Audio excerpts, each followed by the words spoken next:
Good afternoon mga kabeng-beng sa mapagpalang araw po sa ating lahat at isang maaliwalas na panahon sa atin ngayon mga kabeng-beng. So yan, napakagandang mag-zero, napakagandang mag-groupings ng mga unit nyo. So ito, atin pong grouping test itong ating unit na pupunta ng Palawan. Big shoutout sa ating kabeng-beng na si Sir Leonilo Arguelles Jr. ng Palawan. Sir, ito na po ang yung unit, napaka-pogi mga kabeng-beng. Mini Predator, PCP upgraded to battle tank. So battle tank na po siya, 18 inches barrel. Battle tank na po, regulated, 1,800 PSI output, 3,000 PSI maximum input. Yung kanyang underrailing po is aluminum na. Meron pong bipod po pala ito, no? Nakalimutan ng ating mga naglalagay mga kabeng-beng. So meron bipod yan. Then side lever, 12 rounds magazine, naka-BSA black powder 4x16x44. Folding buttstock, adjustable buttstock. Ayan. Nasaan? Adjustable buttstock.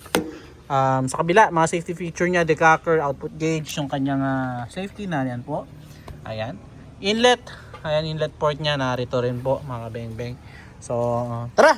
Grouping test na po natin using Astro 18 pellets and resized and sorted straight from the box ng mga bala. So, kuskusin lang natin yung ating camera. Medyo, yan. So, ayun pala yung ating bipod, hindi lang nailagay, no? So, ito, subukan na natin, grouping test na po natin. Huwag na natin patagalin pa. Ayan, ayun po ang ating steel plate. 37 meters mga kabeng-beng, mini Predator lang po ito. Pero tayo dito talagang sinusulit natin or minamaximize talaga natin yung kayang ibigay ng ating unit, no? So, mini Predator lang po ito. Pero, test natin yan sa 37 meters. Per shot po ng ating unit ni Sir Leonilo Arguelles Jr. ng Palawan. First shot po. First shot.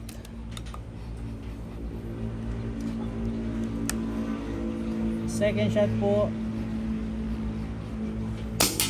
Grabe yun. Pellet to pellet mga kabeng-beng. 37 meters. Pangatlo.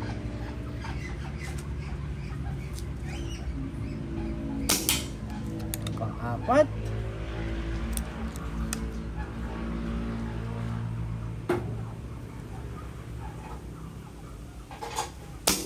At pang-lima.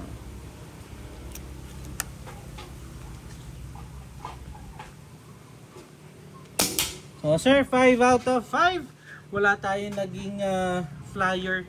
Talagang pellet to pellet. 5 pellets nagkapatong-patong doon sa ating steel plate doon. Ayun po yung ating unit. So nilalagay po yung ating bipod, no? So sir, Leonilo Arguelles ng Palawan, sir, ito na po ang yung unit. So puntahan po natin yung ating naging groupings, no?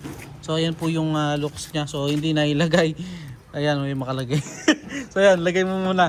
So balikan na lang natin. So check muna natin yung ating groupings, no? 37 meters mga kabeng-beng. Palang mintis. Grabe yun.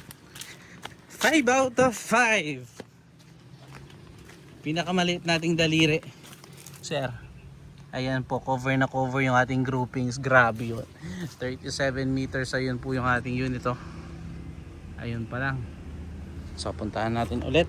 Check natin yung looks niya, no, para makita yung itsura niya na may bipod po. Let's check yung ating unit.